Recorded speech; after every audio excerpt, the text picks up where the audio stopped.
Between June 21st and July 5th, the streets of New York were host to 60 pianos, as part of the public art project Play Me, I'm Yours.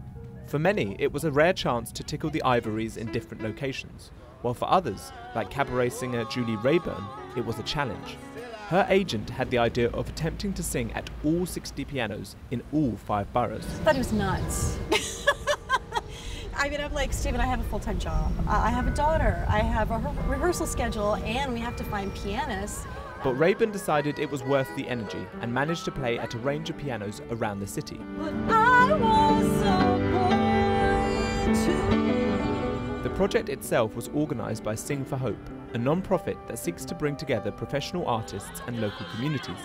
The project was a year in the making, the first challenge being to find the 60 pianos. They were just sort of sitting in warehouses, or, I mean, we're in New York, so people don't really have room for pianos, so there seem to be lots of pianos out there that need a home. They were then painted, some by local school children and some by New York artists. Sing for Hope also says that the location of each piano was crucial, with the organisation brainstorming ideas and working with the Parks Department and the city. By and large, what we were trying to do is get a location that's picturesque, where there's a lot of traffic, but where you're not actually blocking entrance to traffic.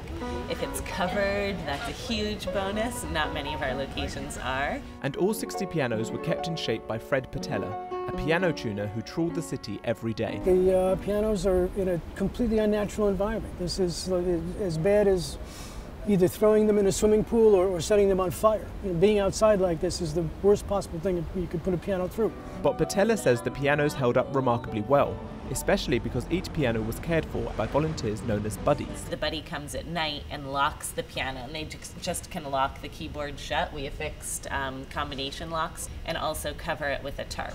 So, come June 21st, the pianos were ready to be played and ready for Rayburn to take on all 60.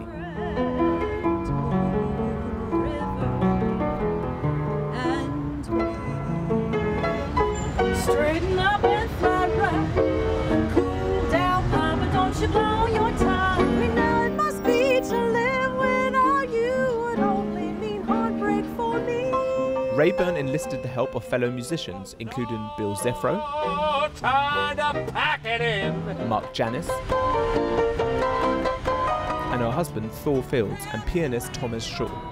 For many, the project was a showcase for the unknown talents of New Yorkers. The banker, you know, who's walking in, you know, he remembers how to play whatever, and he sits and he plays. City Hall is my favorite, you know, to see that in the morning, because it's so not in their mode of thought. And then they see it, they stop, and they think, and then they go back and they knock out a few, you know, passages from something they used to play.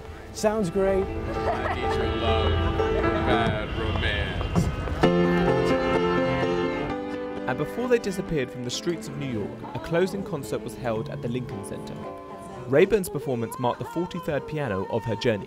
While it may not have been all 60, Rayburn, along with an estimated 1 million players, helped to bring a bit of Broadway to the boroughs for just 2 weeks.